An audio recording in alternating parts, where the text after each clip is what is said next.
Buenos días chicos, espero que se encuentren muy bien. Bueno, en esta oportunidad ya vamos a estar en la última parte de las geoformas argentinas, que corresponde, recuerden, a todas las llanuras de la República Argentina. Y bueno, vamos a ver en concreto cuál es el origen geológico, que en realidad, como ya habíamos hablado previamente, el origen que tiene en común es durante la era cenozoica. Recuerden los sedimentos que se fueron acumulando posteriormente después de la ingresión marina. Entonces toda esta zona fue rellenada, ¿sí? Mayoritariamente durante la era cenozoica, ¿sí? Así que el origen en común es eso. Después vamos a ver el relieve, el clima, cuáles son los suelos y los biomas, ¿sí? Vamos a dar comienzo.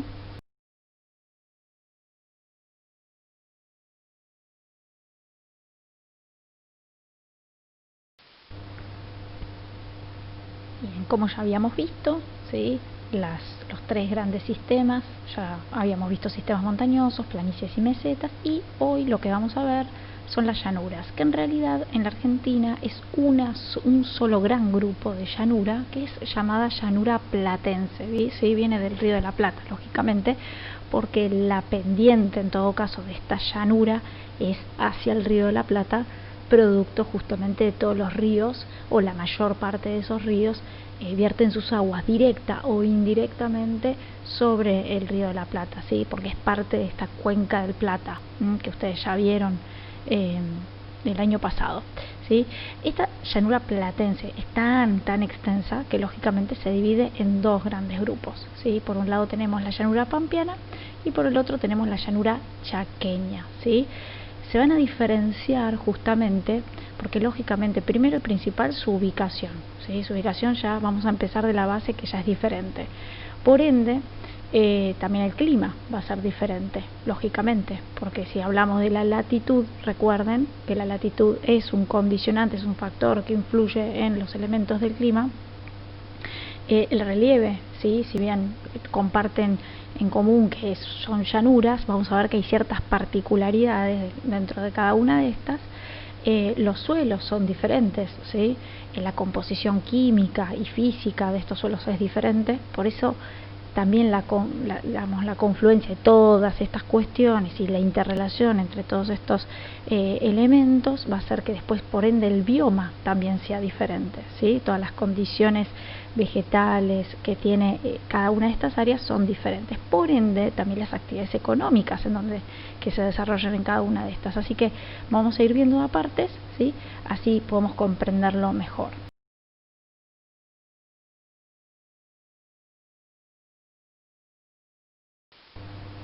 Empezando por su ubicación, ¿sí? Vamos acá a mostrar el mapita. Fíjense que todo lo que está coloreado en color verde es toda la llanura platense. Ahora la vamos a dividir y van a ver bien dónde se ubica cada una de las llanuras, ¿sí? Pero fíjense que incluye parte de lo que es Salta, ¿sí? El este de Salta, todo lo que es Formosa, el Chaco, gran parte de Santiago del Estero, ¿sí? Parte de lo que es Córdoba, todo Santa Fe, todo Entre Ríos, todo, prácticamente todo Corrientes, salvo justamente el límite con el río Aguapey. Recuerdan que ese era el límite natural que existe con la meseta misionera, ¿sí? Después tenemos la provincia de Buenos Aires, lógicamente la incluye en su gran mayoría, y parte de lo que es La Pampa. Ahora vamos a ver bien cómo se subdivide, ¿sí? Fíjense que yo ahí se los marco como con una línea punteada en color rojo, ahora se los resalto, pero para que lo tengan como referencia, yendo de este a oeste, ¿sí? Fíjense, ¿sí? Que donde está el norte de Entre Ríos, justo el límite entre Entre Ríos y Corrientes, ahí es donde empieza, ¿sí? Empiezan a enmarcar, siguen el límite interprovincial entre Corrientes y Entre Ríos. Luego, cuando llega a Santa Fe, baja, ¿sí? Va hacia el sur, ¿sí? Hace como una especie como una especie de hendidurita, ¿sí? Ahí, y después vuelve a subir en el momento en que se encuentra con Córdoba y sigue nuevamente el límite interprovincial ahí entre Córdoba y Santiago del Estero, ¿sí? Eso como referencia bastante fácil de localizar y de diferenciarla. Al norte vamos a encontrar Entonces la llanura chaqueña y hacia el sur la llanura pampeana, ¿sí? Eso se los aclaro porque muchos chicos cuando me responden ¿dónde está la llanura chaqueña? Me dicen está al norte. Está bien, sí, pero ahí hay que aclarar al norte de qué, de la llanura platense. ¿Por qué? Porque después cuando me dicen la llanura pampeana se encuentra al sur, dicen simplemente se encuentra al sur. ¿Se encuentra al sur de qué? De la llanura platense, ¿sí? Pues si decimos como en función a la República Argentina, está incorrecta, ¿sí? La respuesta. Bien. Entonces, al norte la llanura chaqueña y al sur de la llanura platense está la llanura pampeana.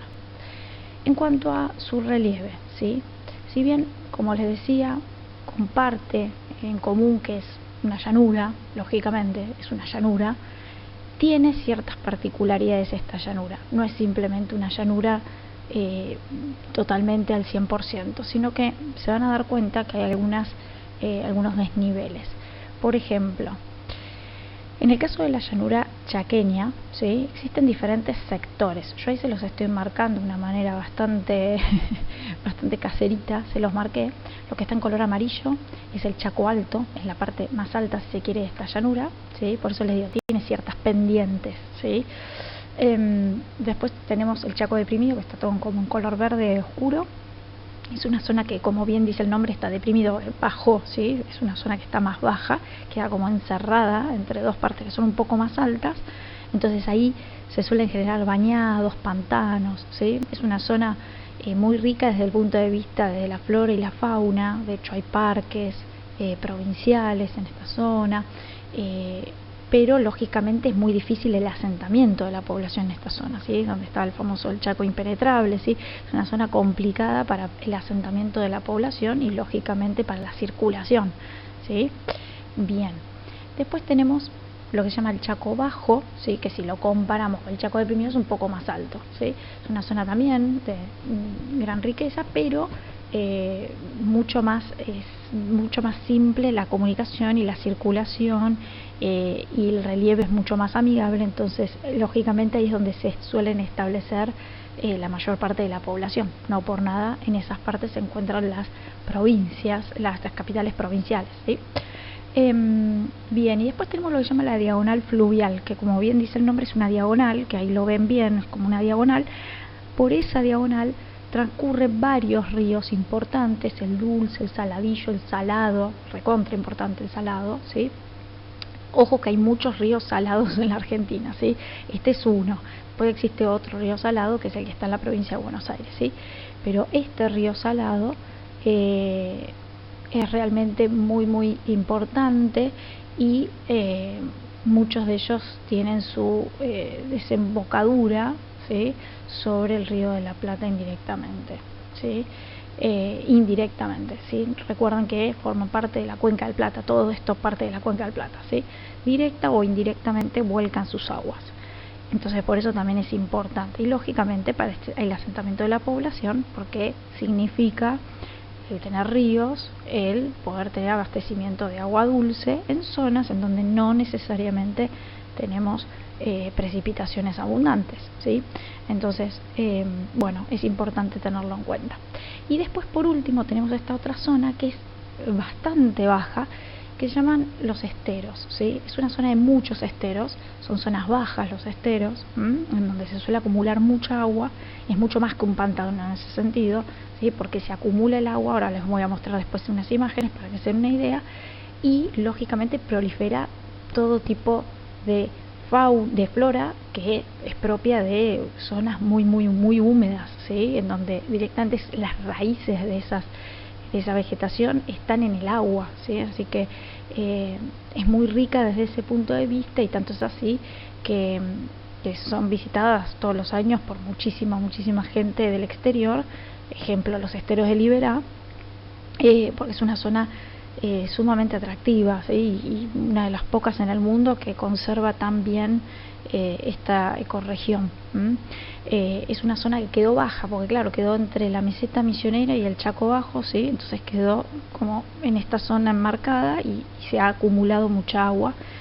y obviamente muy rica en cuanto a su fauna también, lógicamente, porque imagínense que se desarrollan todo tipo de animales y conviven cocodrilos y un montón de insectos, un montón de especies raras, bueno, aves de todo tipo, así que es muy rica desde todo punto de vista. Lógicamente el asentamiento de la población es sumamente dificultosa, entonces, bueno, es una zona que si bien es visitada y todo, es difícil para el asentamiento de la población y el desarrollo de otro tipo de actividades que no sean destinadas al turismo o a este tipo de avistaje de aves y todo eso. Bueno, eso en cuanto al relieve en general. Se darán cuenta, ven que es bastante diferente, si bien y llanura, porque todo no deja de ser llanura, existen este tipo de variaciones. Y después en el caso de la llanura pampeana no se queda atrás, porque también tiene sus particularidades, tiene sus ondulaciones, tiene sus partes deprimidas, ahora se van a dar cuenta. Bueno, acá yo les mostraba los esteros correntinos, ¿sí? Que ahí les acabo de hablar de eso, ¿sí? Pero fíjense, en el caso de la llanura pampeana, fíjense las lomadas entrerrianas, porque Entre Ríos al 100% es parte de la llanura pampeana, ¿sí? Al 100%. Entonces, las lomadas entrerrianas es un caso en donde podemos ver que hay zonas más altas, ¿sí? Dentro de esta llanura, no llegan a ser claramente no llegan a ser cerros, ¿se entiende? No llegan a ser sistemas serranos siquiera, ¿sí? Son lomadas. Bien, después tenemos el delta. Como ustedes ya saben, el delta es la desembocadura de un río que generalmente es de llanura, ¿sí? Que vuelca sus aguas sobre, puede ser un río o un mar, en este caso es el río de la Plata, vuelca, porque es el delta del Paraná, ¿sí? Del río Paraná.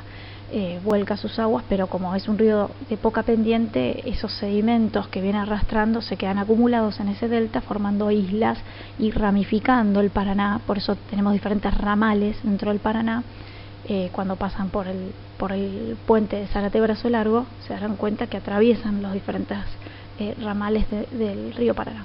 Bien, el delta es una zona entonces muy baja, ¿sí? Por eso es que las casas en el delta y todas las islas del delta, cuando ven las casas las ven con una escalera siempre en la entrada, ¿sí? De hecho en Tigre mismo lo van a ver eso, porque es una zona muy baja que cuando sube el nivel del río de la Plata quedan anegadas esas casas, si no fuera porque tienen esta entrada con escaleras. Bien, y yo acá les amplío, porque lógicamente no se ve muy bien sino sobre ese mapita.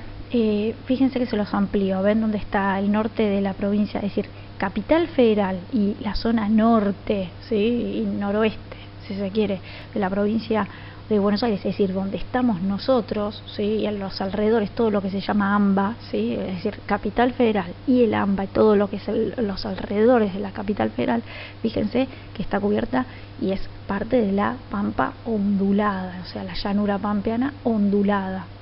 Nosotros, particularmente donde nosotros estamos dentro de esta llanura pampeana ondulada y estamos dentro de la ondulación en una parte baja, ¿sí? Por eso es que generalmente es inundable, ¿sí? Bien.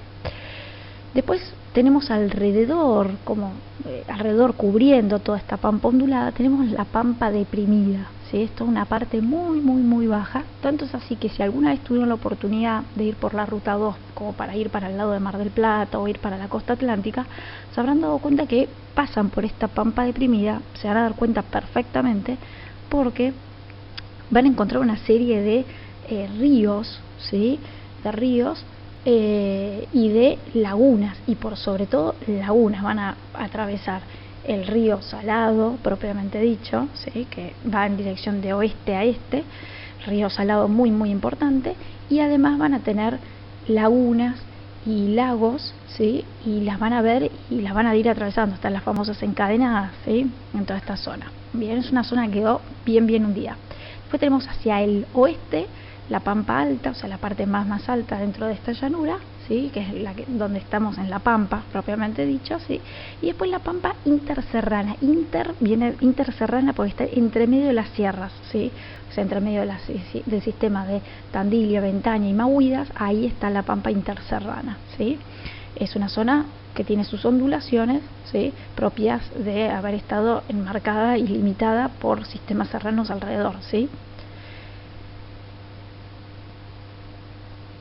Ahí se las estoy marcando para que las vean bien, dónde están ubicadas. Bien. Y acá se ve perfectamente, también me gusta este mapita porque se ve perfectamente dentro de la provincia de Buenos Aires, o sea, solo la provincia de Buenos Aires. Fíjense cómo está bien clarito, ahí donde está el delta bien oscuro, la pampa ondulada con un color un poquito más amarillento, después está la pampa deprimida con un color verde, como verde agua, una cosa así, bueno, y después está la pampa alta bien color verde fuerte, ¿sí? Y la llanura interserrana, y se ven ahí en color rojo los sistemas serranos que ya habíamos visto, ¿sí? Así que me parece que está bueno este mapita.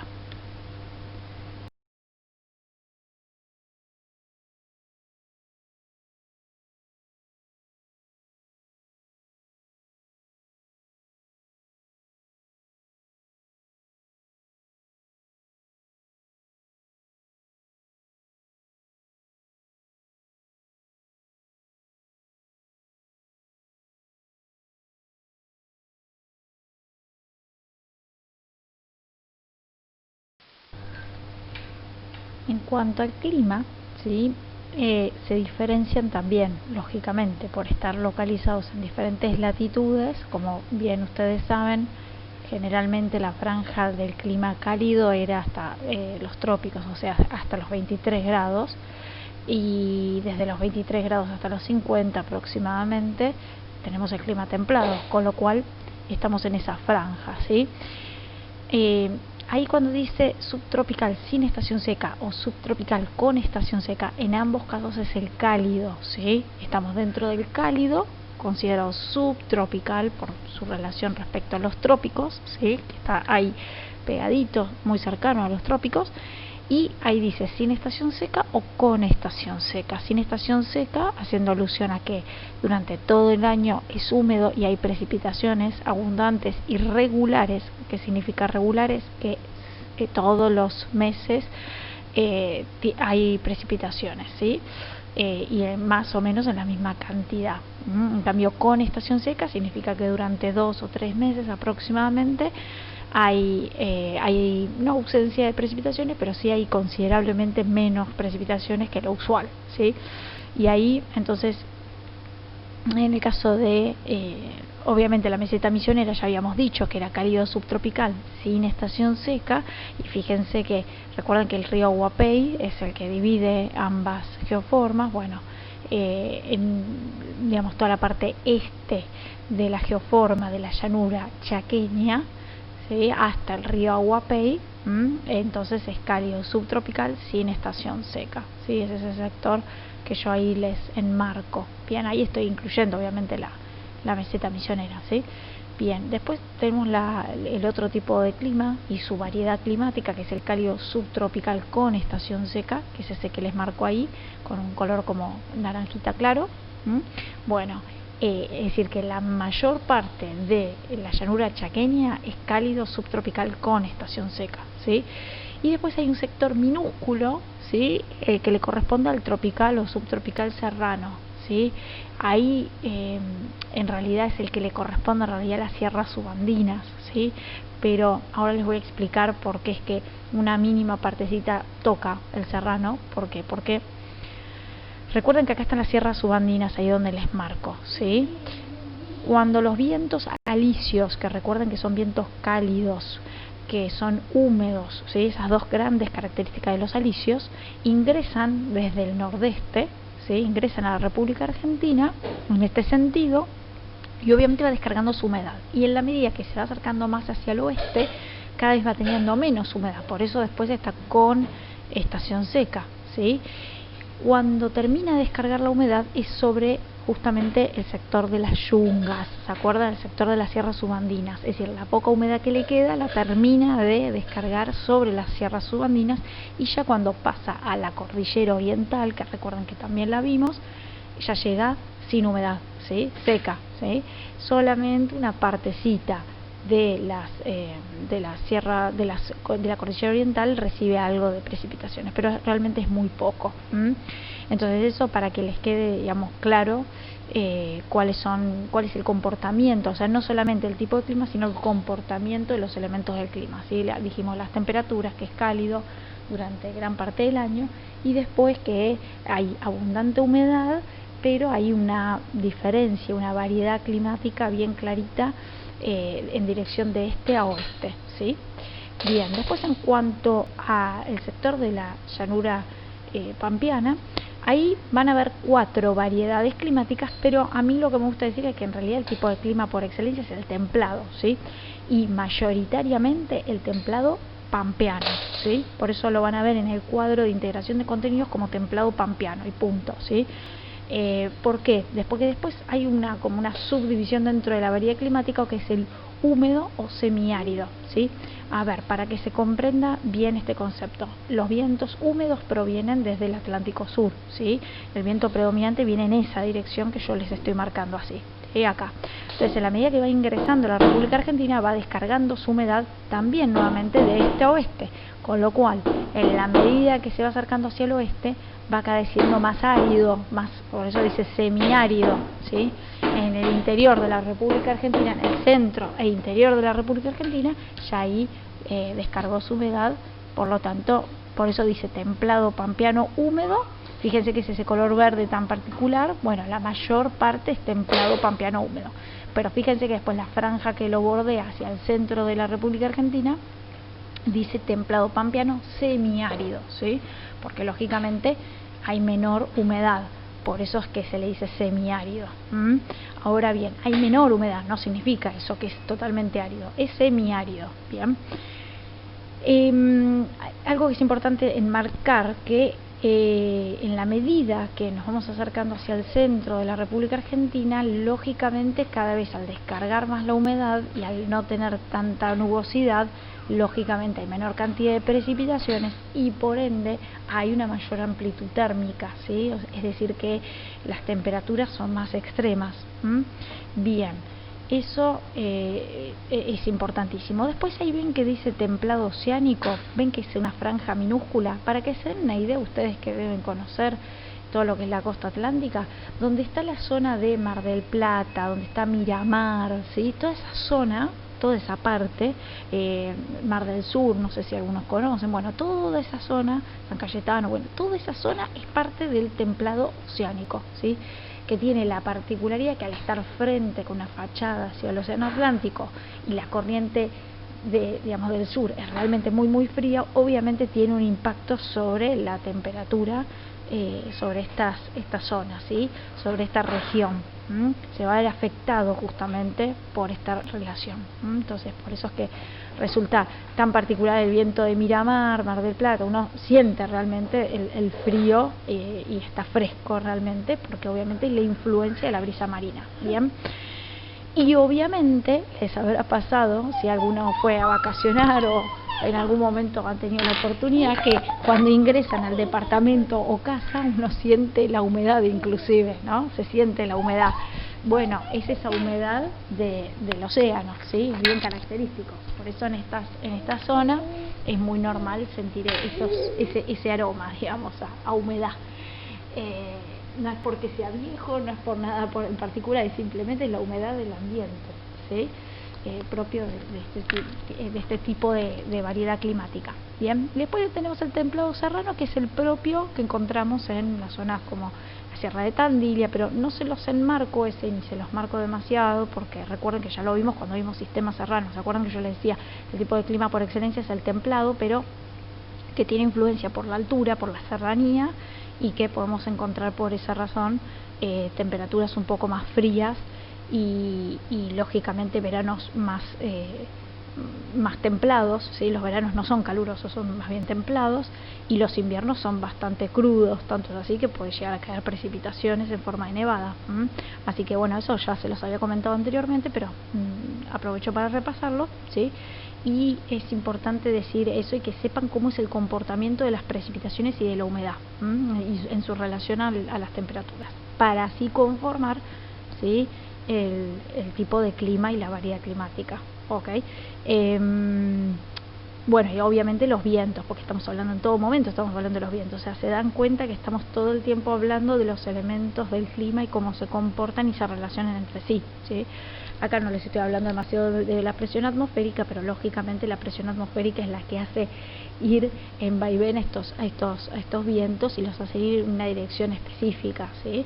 Tiene que ver con la presión atmosférica y el comportamiento de la troposfera en ese aspecto. Bueno, bien. Por eso yo ahora les enmarco el tipo de clima por excelencia de la llanura pampeana, ¿sí?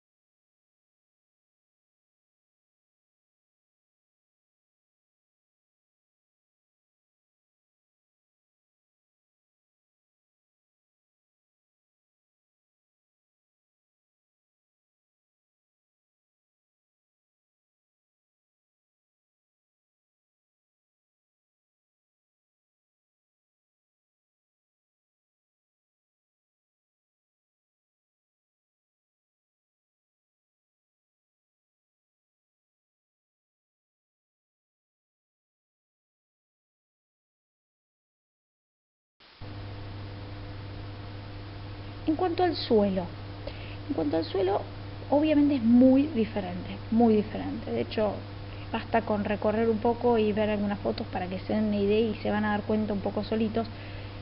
Sin lugar a dudas, después vamos a ver un poco más en detalle de suelos. Yo se les había comentado, vamos a tener alguna clase especial de suelos.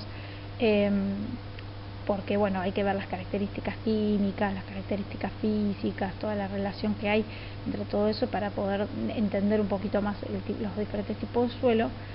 Pero lo que es importante entender es que en el caso de la llanura chaqueña, el que predomina es el alfisoles, ¿sí? Son los alfisoles. Los alfisoles están compuestos mayoritariamente por arcilla, ¿sí? Entonces, si recuerdan un poco lo que habíamos hablado en algún momento de suelos, ¿sí? Al estar compuestos por arcilla, la arcilla suele tener una porosidad menor, digamos, son micropartículas muy finitas, ¿sí? Más finitas inclusive que el limo. Entonces, al ser tan finitas y digamos, cuando ingresa el agua queda retenida en esa arcilla. ¿Sí? De hecho, si han tenido la oportunidad alguna vez de trabajar con arcilla, se habrán dado cuenta que le pueden poner agua, se les queda como en la mano, se les queda y pueden manipular muchísimo la arcilla y hacer cualquier elemento y darle la forma que ustedes quieran, pues como que queda retenida, ¿sí? En cambio, les pongo el parangón de lo totalmente opuesto a eso, ¿sí? Que es la arena o la grava.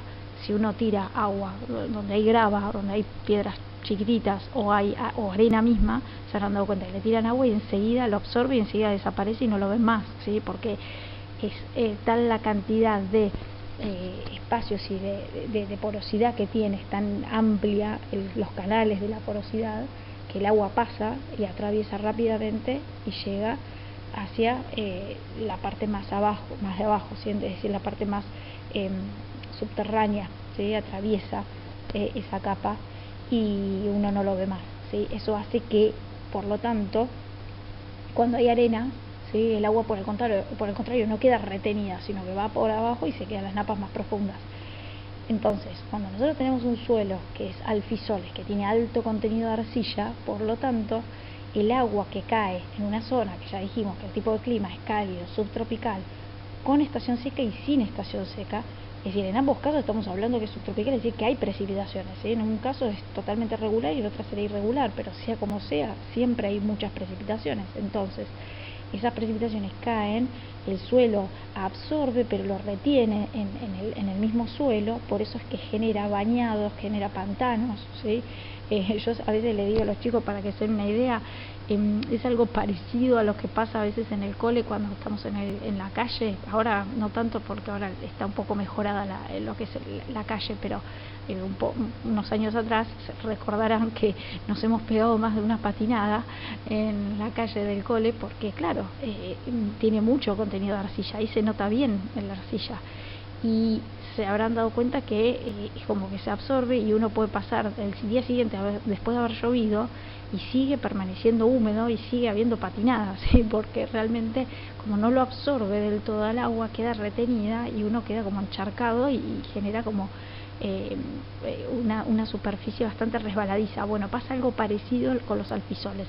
Se dan cuenta, si ustedes lo ven, que es como una tonalidad un tanto rojiza, amarronada clara, ¿sí? Bueno, eso es bien característico de los alfisoles, ¿sí? Entonces, por lo tanto, genera esta superficie pantanosa y de bañados, ¿sí? Esto es importantísimo entenderlo. En cambio, Bueno, y generalmente por encima de los alfisoles hay cubierta vegetal y hay bosques. Por lo general está asociado a los alfisoles digamos, la presencia o de sabanas o de bosques, ¿sí? En cambio los molisoles son los que ustedes, aunque parezca mentira, nosotros estamos tan acostumbrados acá, pero no hay que acostumbrarse. Nosotros tenemos un tipo de suelo bien característico molisol, ¿sí? Es decir, donde está la llanura pampeana, donde estamos nosotros ubicados, el tipo de tierra es la famosa tierra negra, ¿sí? Es tierra color marrón oscuro, pardo o negro directamente, por eso se le dice tierra negra, ¿sí? Es bien oscura, y la tierra tan oscura tiene que ver con la descomposición de la materia orgánica, ¿sí? Sea vegetal o animal. Generalmente se descompone, por ejemplo, perdón, es un ejemplo bien clarito que ustedes lo pueden ver. Cuando caen las hojas de los árboles, ¿sí? Quedan depositadas sobre el suelo durante un tiempo, que van después de aproximadamente un mes, de tiempo, se van a dar cuenta que con el correr del tiempo no ven más la hoja se descompuso, ¿sí? Y terminó formando parte del mismo suelo, ¿sí? Bueno, lo mismo pasa con todos los insectos, microorganismos y todo. Bueno, ahí los que generan este humus son los mismos microorganismos, las bacterias, ¿sí? Y todos los descomponedores, los famosos descomponedores que vieron ya en biología, actúan y descomponen la materia orgánica y generan tierra negra, ¿sí? Por eso muchas veces en el fondo de sus casas a veces juntan los restos de hojas, los restos de pasto, hasta inclusive si alguno tiene compost. ¿Por qué? Porque con el correr del tiempo eso se transforma en tierra negra, y es tierra negra que después pueden poner en cualquier otro lado, macetas o en cualquier otra parte de la casa, ¿sí? Es por eso el color oscuro, ¿sí? Porque es la presencia de humus, ¿sí? Que es la materia orgánica en descomposición, lo cual hace que este tipo de suelo sea súper fértil, ¿sí? Y de hecho les habrá pasado que si alguna vez han agarrado una pala e hicieron un pequeño pozo, se habrán dado cuenta que al principio obviamente les cuesta porque está la misma cubierta vegetal, está el mismo pasto, ¿sí? Y sus raíces, pero después, ni bien empiezan a palear, se darán dado cuenta que es realmente fácil. Cuando tienen tierra negra, realmente se desgrana fácilmente. Eso es porque no tiene tanta arcilla, entonces es más fácil desgranarlo, ¿sí? Yo después, cuando les dé la clase especial de suelos, se van a dar cuenta un poco de lo que les digo, pero para que lo tengan ya como por anticipado. Lo interesante de los molisoles es que justamente se desgrana fácil, tiene una porosidad perfecta en ese sentido, porque retiene algo del agua, pero también otra parte la deja pasar. Por eso es que existen los acuíferos debajo de todas estas capas, y se mantiene y se retiene el agua abajo, ¿sí? Pero también incorpora parte del agua y la utiliza para la misma descomposición o para mismo nutrir árboles, plantas, cubierta vegetal, ¿sí? Y lo hace muy rico para después proliferar diferentes cultivos, por ejemplo, ¿no? Entonces, lo lindo de este molisol es que después permite tener huertas, cultivar, tener campos extensísimos llenos de trigo, maíz, cebada, ¿sí? Todo lo que se les ocurra. Entonces, por eso es que es muy importante el tipo de suelo que tenemos nosotros en esta zona, que nosotros estamos acostumbrados a verlo, el color oscuro del suelo, pero en realidad no es tan común. Si recorremos el resto de la República Argentina, basta con ver un poquito más y se van a dar cuenta que no es tan normal, ¿sí? Para nosotros es normal porque lo vivimos día a día. Bien, eso en cuanto a los suelos.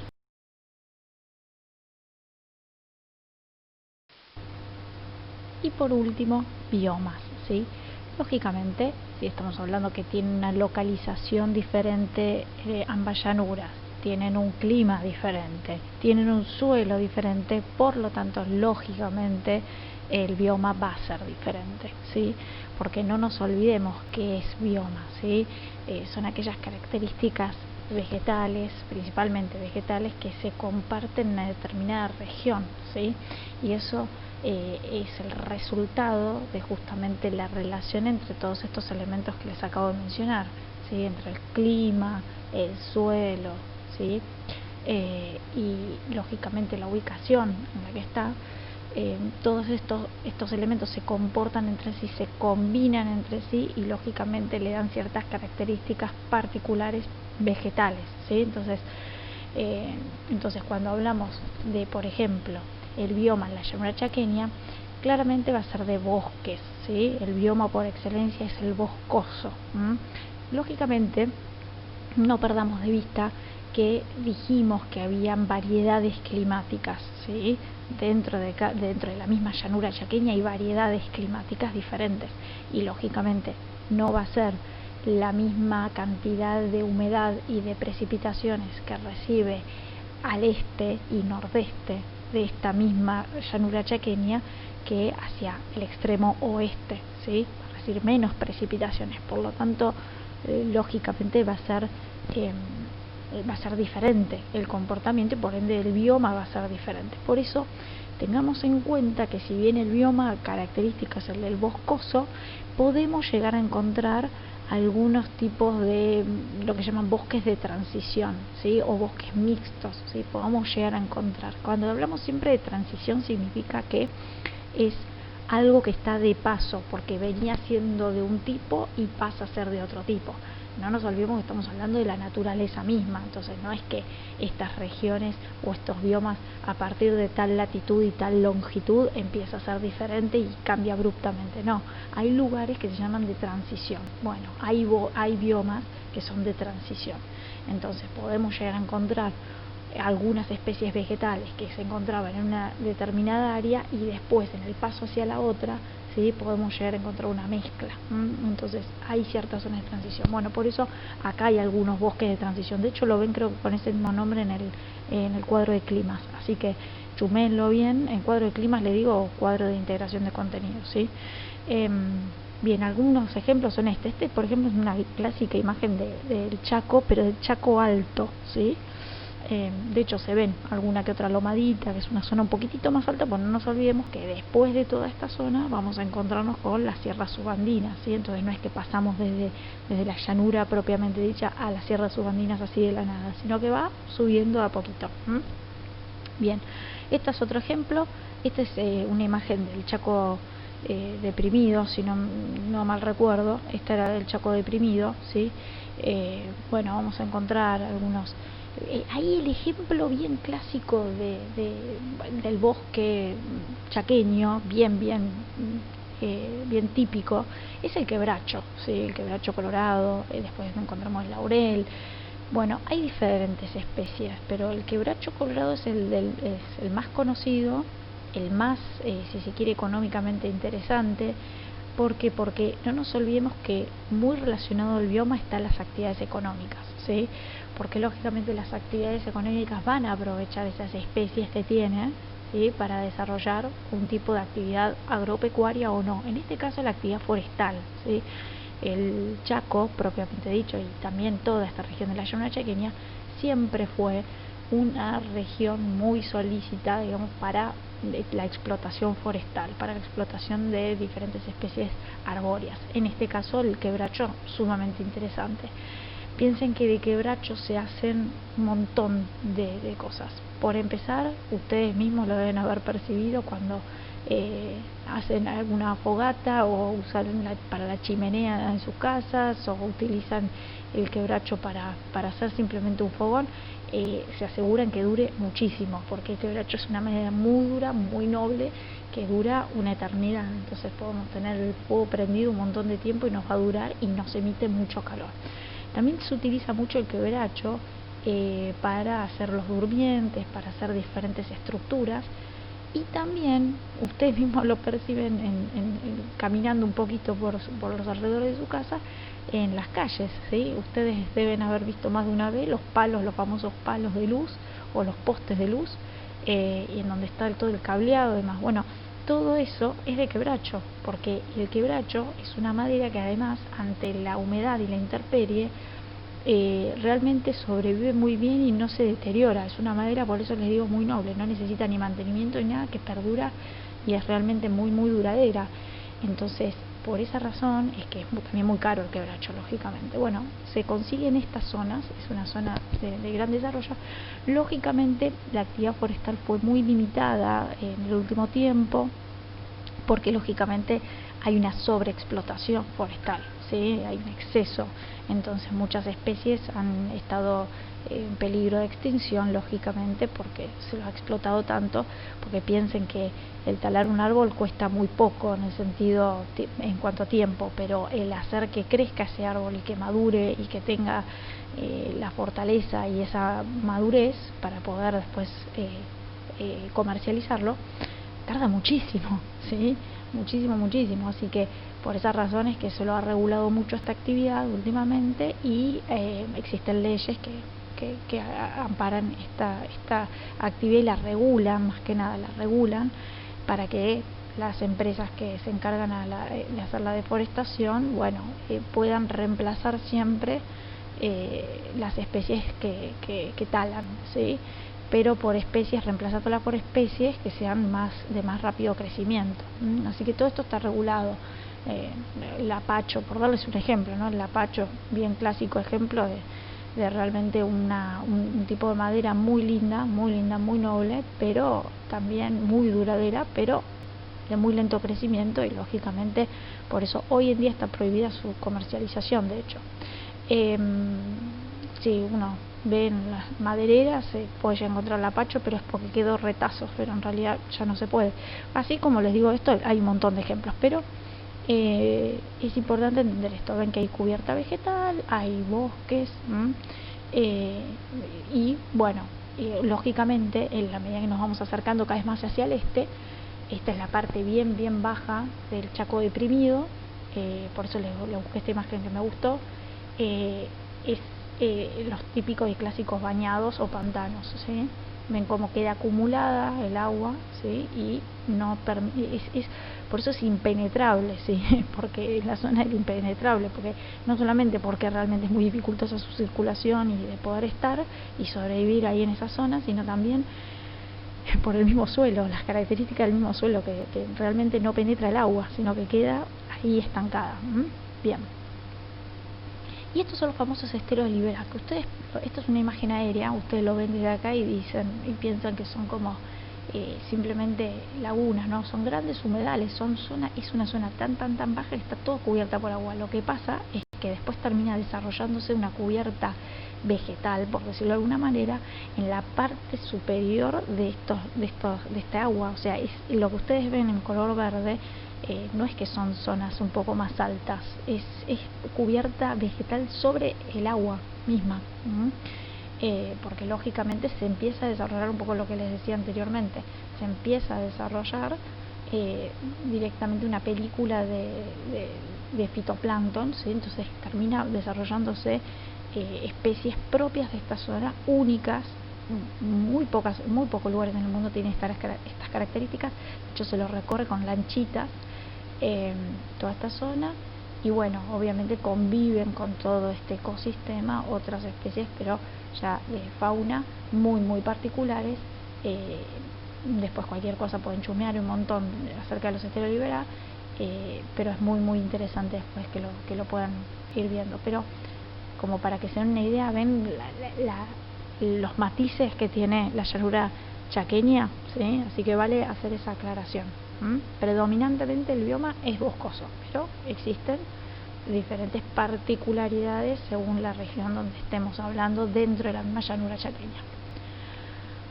Y después está la llanura pampeana. Esta no hace falta que les muestre demasiadas imágenes, basta con que agarren un poquitito la ruta y se van a dar cuenta que este paisaje les suena muy conocido, ¿sí? La famosa llanura pampeana. Ustedes la recorren asiduamente cuando van por la ruta. Cualquier ruta que agarren se habrán dado cuenta que se encuentran con grandes campos, con cultivos o simplemente con pastizales, y esos pastizales son alimento del ganado, ¿sí? Entonces aquellos campos que se dedican a la actividad ganadera, o sea, simplemente al ganado, ya sea para la producción de carne o ya sea para la producción de leche, por ejemplo en el caso de la Holanda Argentina, vieron que es la clásica vaca que es negra y blanca, que es lechera, es una vaca lechera, bueno, salvo esos casos, en general es para la producción de carne, ¿sí? Para después que vaya a los mataderos y se consuma la carne. Bueno, estos campos que se dedican a la ganadería van a ver que son campos con pastizales, ¿sí? Pero esos pastizales no son porque sí, sino que hay técnicas de mejora de pastizales, hay diferentes tipos de pastizales según lo que queremos obtener, mejorar la calidad de la carne de la vaca, o en el caso del lácteo también tiene que ver con lo que consume.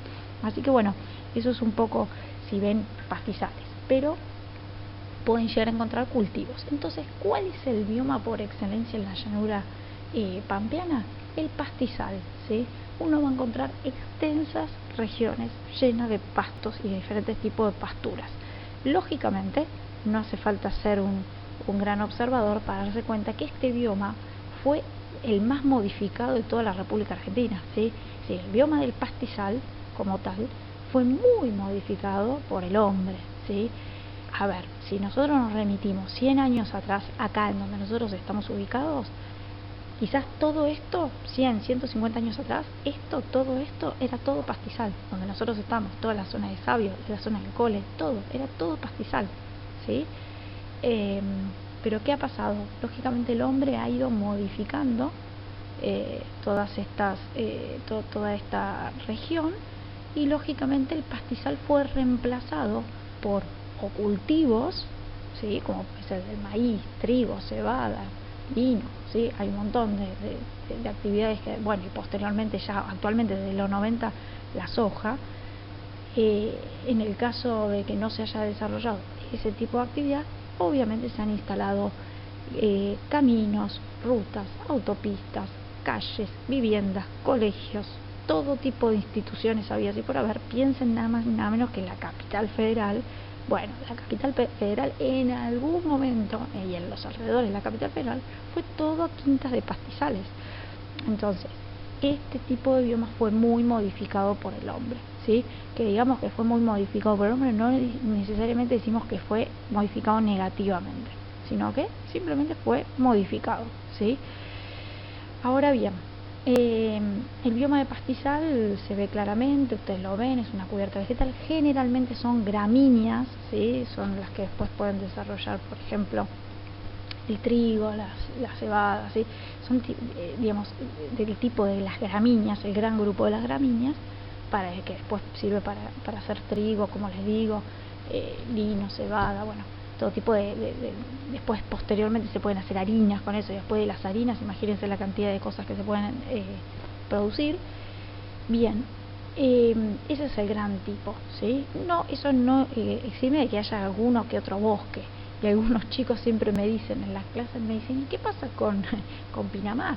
Que es todo lleno de bosque de pino, ¿sí? Bueno, eso fue hecho por el hombre, eso fue implantado, es un bosque implantado en realidad, pero en realidad no es como tal. Pero sí tengamos en cuenta que sobre la costa pueden llegar a haber algunos bosques, ¿sí?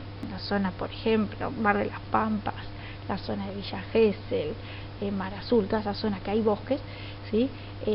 Son bosques propios de la zona donde están ubicados, que están frente al océano Atlántico, ¿sí? O sea que donde haya bosque siempre sabemos que hay humedad, siempre.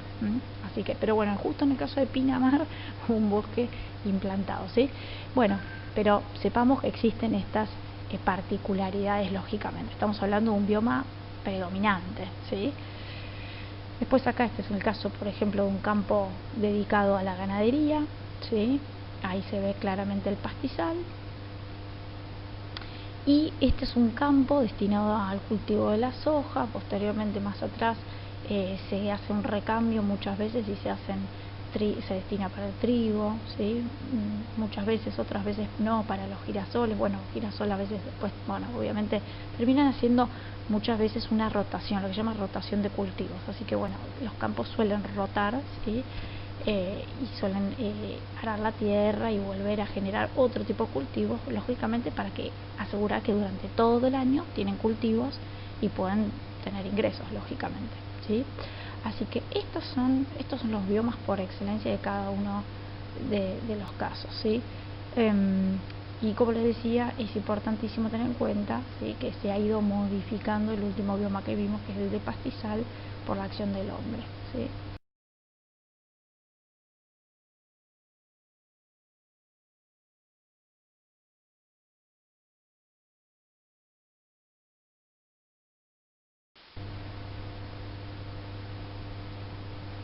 Bueno chicos, espero que les haya servido la clase de hoy. Cualquier duda que tengan, no tienen más que consultarme. Vamos a tener lógicamente clase de apoyo para resolver cualquier duda y obviamente las actividades por EducaPlay que les estoy armando para poder ir repasando contenidos y seguir avanzando, ¿sí? Les mando un cariño grande a ustedes y a sus familias. Cuídense.